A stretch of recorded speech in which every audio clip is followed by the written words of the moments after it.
കേരളത്തിന്റെ സാംസ്കാരിക തലസ്ഥാനമായ തൃശൂർ സംസ്ഥാന രാഷ്ട്രീയത്തിന്റെ പൾസ് അളക്കുന്നതിൽ എന്നും സുപ്രധാന പങ്ക് വഹിച്ചിട്ടുള്ള ജില്ലയാണ്.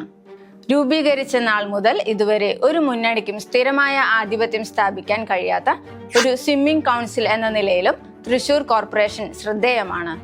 എന്നാൽ 2025 ഡിസംബറിൽ നടക്കാനിരിക്കുന്ന തദ്ദേശ സ്വയംഭരണ തിരഞ്ഞെടുപ്പിൽ ഇടതുപക്ഷം നേതൃത്വം നൽകുന്ന ഭരണസമിതിക്ക് കഴിഞ്ഞ തവണത്തേക്കാൾ വലിയ വെല്ലുവിളികളാണ് നേരിടേണ്ടി വരുന്നത്.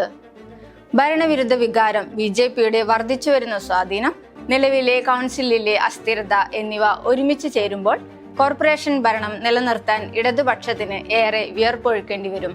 സംസ്ഥാന സർക്കാരിനെതിരായ ഭരണവിരുദ്ധ വികാരം സ്വാഭാവികമായും തദ്ദേശ തെരഞ്ഞെടുപ്പിൽ ഭരണമുന്നണിക്ക് തിരിച്ചടിയാകുക തന്നെ ചെയ്യും.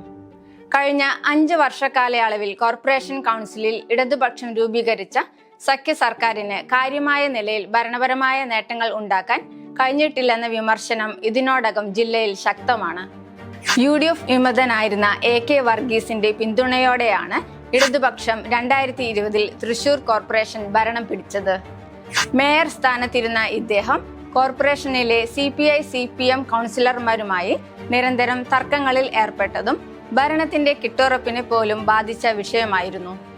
വർഗീസിന്റെ നേതൃത്വത്തിലുള്ള ഭരണസമിതിക്ക് തൃശൂരിലെ അടിസ്ഥാന സൗകര്യ വികസനം, മാലിന്യ സംസ്കരണം തുടങ്ങിയ വിഷയങ്ങളിൽ വ്യക്തമായ ദിശാബോധം ഉണ്ടായിരുന്നില്ലെന്ന വിമർശനവും പൊതുസമൂഹത്തിൽ ശക്തമാണ്. ഇത് ഇടതുപക്ഷത്തിനെതിരായ ജനവികാരം വർദ്ധിപ്പിക്കുമെന്നാണ് പൊതുവെ പറയപ്പെടുന്നത്. ഇതിനു പുറമെ മേയറുടെ BJP പ്രേമത്തിനും വില നൽകേണ്ടി വരിക ഇടതുപക്ഷമാണ്. ഇങ്ങനെ ഒരു മേയറെ പിന്തുണച്ചതിന് ദുഃഖിക്കേണ്ട സാഹചര്യം ഇപ്പോൾ തന്നെ CPIM CPI പ്രവർത്തകർക്കുണ്ട്. തൃശൂരിലെ രാഷ്ട്രീയ ഭൂപടം പൂർണ്ണമായും മാറ്റിമറിച്ചത് 2024 ലോക്സഭാ തെരഞ്ഞെടുപ്പിൽ BJP സ്ഥാനാർത്ഥി സുരേഷ് ഗോപി നേടിയ വിജയമാണ്.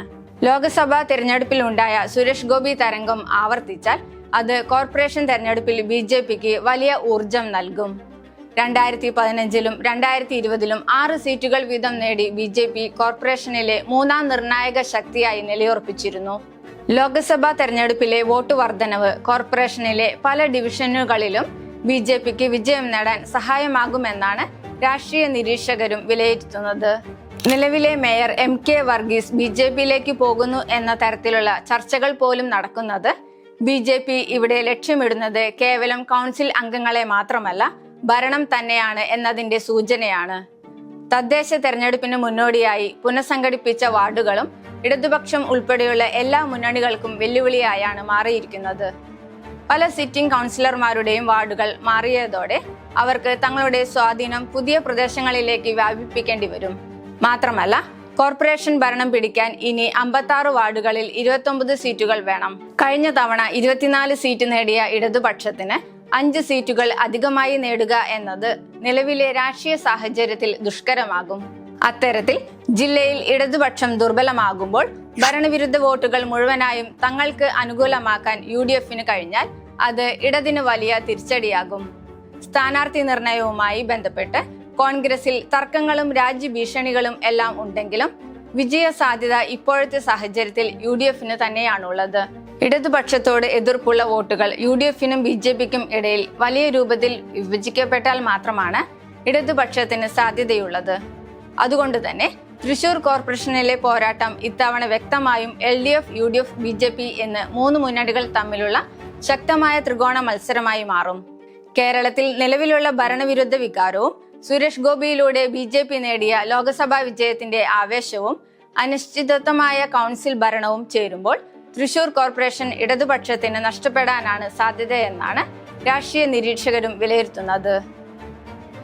കഴിഞ്ഞ തവണത്തേതിലും കൂടുതൽ സീറ്റുകൾ നേടി തൃശൂർ ആര് ഭരിക്കണമെന്ന് തീരുമാനിക്കാനുള്ള കരുത്ത് BJP നേടിയാൽ തിരഞ്ഞെടുപ്പിന് ശേഷം വലിയ രൂപത്തിലുള്ള കൂറുമാറ്റത്തിനും കുതിര കച്ചവടത്തിനുമുള്ള എല്ലാ സാധ്യതയും ഉണ്ടാകും. അതാകട്ടെ ഒരു യാഥാർത്ഥ്യവുമാണ്.